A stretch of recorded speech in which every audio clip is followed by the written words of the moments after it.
stress less. Challenge yourself to take a photo of something beautiful each day. Well, I believe that I complete that in a superior version, which is in video form, picture moving form. As I edit this, I realize there's no way I'm gonna find something beautiful today to take a picture of. So here's what we gonna do. We gonna dig up from my personal photo album and I'm gonna feature some things that may validate my point, illustrate my point. And I don't wanna go outside to actually define this one. You know what's something that changed about me, you guys? I used to have a digital camera. Like, I want to say I got it back in the year, it was either 2009 or 2010, probably 2010, because I kind of remember the person who convinced me to finally get one. I just remember that in the year 2007, everybody all of a sudden had digital cameras. And I remember that cell phones at the time, flip phones, and non-smartphones were still pretty popular, at least in my personal circle. Around the year 2009 toward 2010, that's when things like the iPhone became more popular. I remember that as soon as I got my digital camera, I became obsessed with taking photos. But I don't want to say I used to take pictures of stupid things. It was like, oh, the sky, twilight, cloud formations. This looks cool. One day I had to fly and I took a ton of wing photos before photos from a plane's wing became popular. I just remember that sometimes I would see things in nature, like say an array of flowers, and I would stop and examine them and then try to position the camera in a way to where, from my perspective, what I'm looking at is actually what I'm picturing. You guys know that whole situation where your smartphone can never take a good picture of the moon? Well, sometimes when I would take pictures, I noticed that the way that I remember seeing something was not the same. Because of course, if I'm holding the camera like lower compared to my face, it is not going to capture things from my perspective. It's going to capture it from a lower perspective. That is a problem that I began to encounter with digital cameras. Now, film cameras, I liked those because you needed to use the little scope.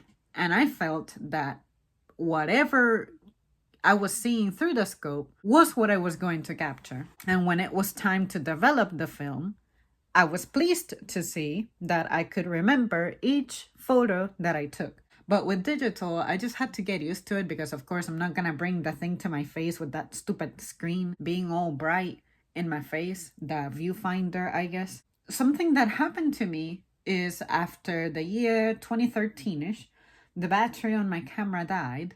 I never replaced it. I just felt annoyed by how I felt like I had to worry about my SD card running out of space. I said to myself, whatever happens after each day that I take a photo, I need to make it a point to throw this on my computer, upload them into my secret photo album so that I have space now. Because I went from needing to develop and safeguard those photos to now I gotta worry about how much room I have in my device. And that simply wasn't something I was used to. Now, after that, I broke my computer. It wasn't until 2015 that I began taking photos again. It was towards September-ish. So that meant that I had some months in which I missed out on taking pictures. But I noticed that with my smartphone, I was excited that I got to now take a picture and I could immediately upload them somewhere and I would never have to worry about running out of space. All I needed was to keep my phone's battery levels up and I would be fine. But I swear to you, after I got my smartphone, after I started using smartphones, I stopped taking photos. Even if the sky looked epic,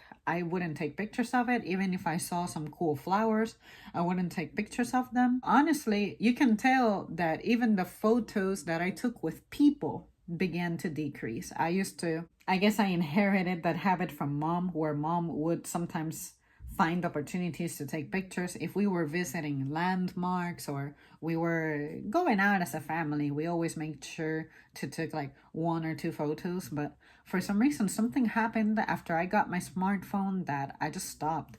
And even with this phone, which is newer, I got this one in 2020, despite the camera quality being significantly better. And I said to myself, oh, my photos look even better than ever. I think I have taken more pictures using my old phone than this one. And this one, I guess you could say I have technically used more because I've taken photos of whatever I'm selling and uploading it. And I've done that over 500 times. When I'm actually taking photos for things to keep, for things that are actually for personal use, for personal keepsake, I stopped taking pictures. And that's something that I always tell myself, okay, I'm going to go out next spring and I'm going to make it a point to observe things and take pictures, but I just don't. I don't even take pictures of Dusty anymore unless he's doing something extreme or I have like a story to post about him. I don't even take pictures of him anymore. I remember that my cat from back in the day, Nico, he was my favorite subject to have in my pictures. I think that the things that I consider beautiful tend to be something like my car is washed and it's twilight and the sky with clouds is reflecting off my car's finish.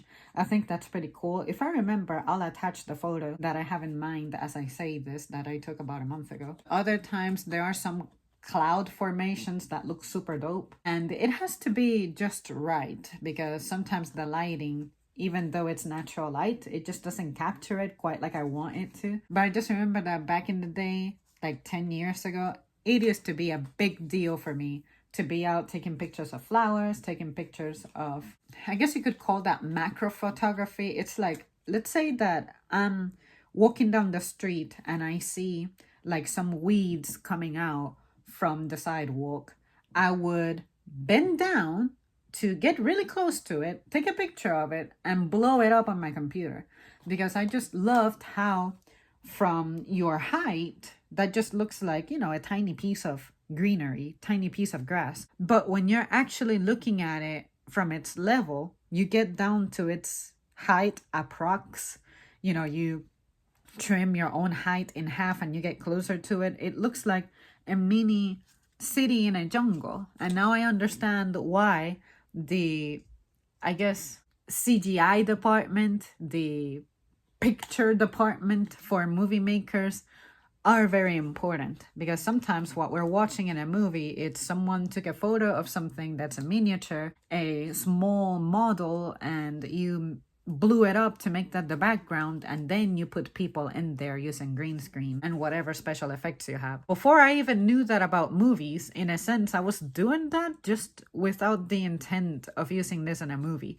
I was getting down, looking at things, looking at it as, wow, this could look like a city for something else, for someone else. But when I used to play with my action figures, I always thought, okay, my action figures are about this big. To me, my drawer for clothes looks small, but for them, this could look like a parking deck for one of my action figures. That's what I mean by micro photography or macro photography. And I always loved the idea of me being able to take my action figures, give them a background that I could alter and somehow bring them to life. I guess now we have enough technology to where I could take action figures and make my own movie with them using my own room as the background. I always wanted as a kid to see them being alive, defending my room. Dragon Ball Z action figures, that's what I had. I thought, you know,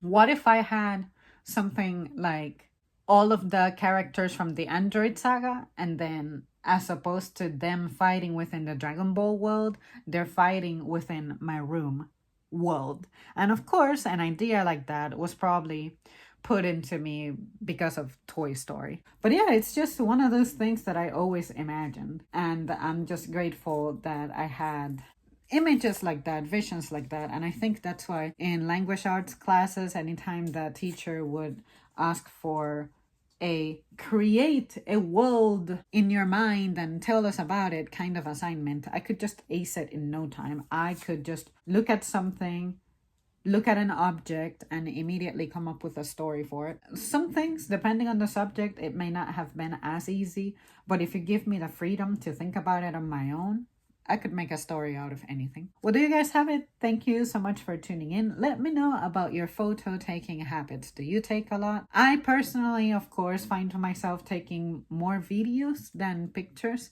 And I'm not talking about the videos that I make here on the channel. It's the videos that I don't share here.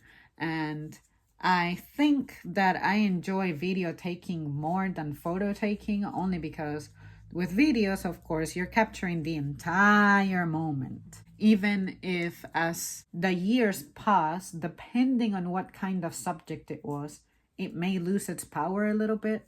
But in other times, I'm like, shit, I'm grateful I captured that. My only sorrow is that this technology was not available for me to capture people who I cared about a long time ago, say my grandfather. I'm just sad that I don't have a video of them, and other family members that only live in my memory and the memory of anyone who's still left in the family who got to meet these people. Okay, that's it. Bye.